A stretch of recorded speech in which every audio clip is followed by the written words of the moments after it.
Hello and welcome to this edition of Trojan Talk. I'm Paige Ray. Joining us today is General Richard Boutwell, the Senior Vice Chancellor for Advancement, and his wife Leslie. Nice to meet you guys. Nice to meet you too. Of course. So this is our Valentine's Day themed Tea Talk. We're talking to couples whose love stories either started at Troy or greatly hinge on Troy. I'm told that is very similar to you guys. Is that right? Absolutely. That's right. So, first question, easiest question, it should be at least. How long have you been together?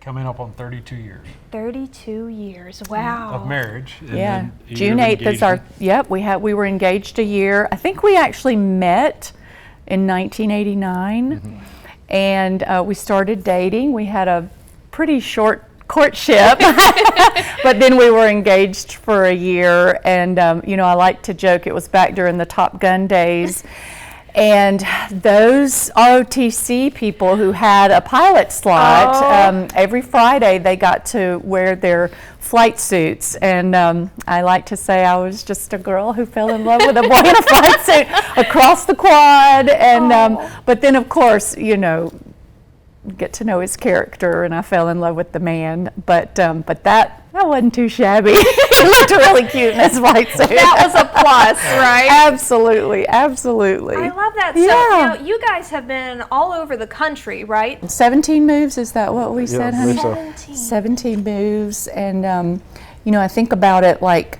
we're both from Alabama. We would have never gotten to see Hong Kong and Singapore and Japan and, all of these incredible places. But, he got the foundation and the leadership through the ROTC program right here at Troy.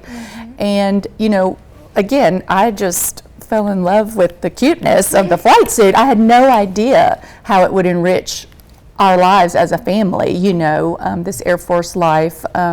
So 30 years, we've been around the country, and so our story comes full circle. And you have to tell about what we told the girls about where we actually met. Here we go. Okay. Well, we had caught each other's eye. Leslie has already told you about her story. Mine was I was always trying to get in. I'm a morning person. I like to get my classes early, and one semester I had a break between my 9 o'clock and 10 o'clock class, so I would go park over at the gym where I was a physical education major. Was that Sartain at the time? Yeah.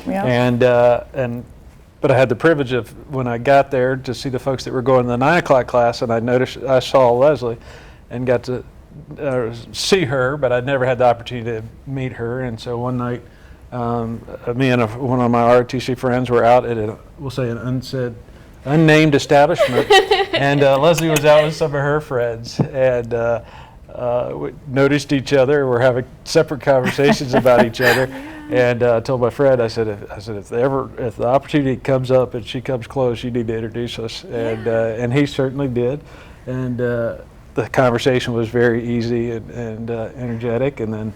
Well, our first dance was, I'll never forget it, it was to Faithfully by Journey. So of course that's our song, but we did tell the girls, that we met at a youth group, and group. It is right. Until Haley came here, she was like, "Mom, the front porch is not a youth group." I was like, "Not what I think of when you say the youth group." I guess it's a named establishment. I'm sorry, yeah. But it's okay. I feel like a lot of people maybe. Well, if you've gone to Troy or you're from, familiar with the area, everybody knows that establishment. But it was funny, we never really said, and then and when Haley started here, she was like, the truth. We said, well, it is a place where youths gather. Group it's a group together, A group of youths at that place. Yes, there might be a church nearby somewhere. Yeah, exactly. No, but it is. It's those are great memories. That's really fun. And now you mentioned a couple times about how this is a full circle kind of moment. You guys are back.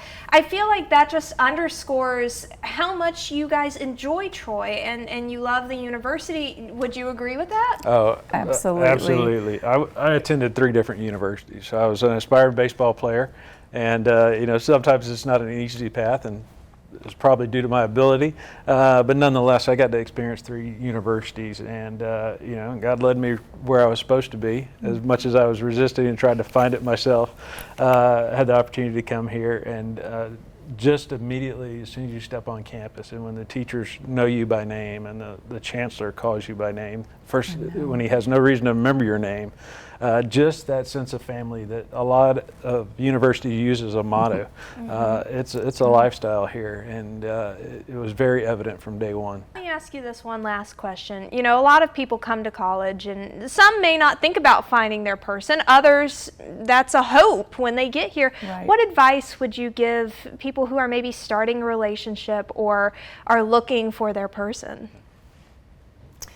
Well, I'm sure we could both say that, we didn't realize it at the time, but we were asking, we were both praying separately. We're both believers, we have a strong faith, and we truly believe that God brought us together, and so I would say, just seek wisdom, know yourself, know your values, and try to find that person that shares those values and that you can have fun with. And I had no idea, when we married, I'd be going on this grand adventure. But hopefully the unity, it's not always easy, no relationship is, but the unity and the connection that we formed right here in this place, and our first little married apartment was down by the lagoon, and so you drive around and you feel that. But I would say that for us, it was just God's provision for us to find each other, and then just the commitment and the unity has been such a gift. What would your advice be? I totally agree. Ditto. I would totally agree that there's a great country song that says, "I prayed for you." And God answered that before I even knew who, ever got the opportunity to meet Leslie. And there was obviously an attractiveness, as most kids or students on campus, you see that attractiveness, but are attracted to somebody else. But give that time to where you get to know that person, and that's where love finds itself. And so be patient with that process, because you might see somebody that catches your eye, and the more you get to know them, it may not be a match for your values and your principles or your dreams for what life has to hold. Well, that's so true, honey. And what we would tell our girls is don't settle for anything less than God's best for you. We've all probably settled in the past, and obviously it didn't work out, but just don't settle for anything less than God's best for you. Thank you so much for not only joining us, but being willing to share your story. We appreciate it. Thank you so much, Thank you so much. Of course. It's a joy to be with you. Of course. And thank you for joining us on this edition of Trojan Talk.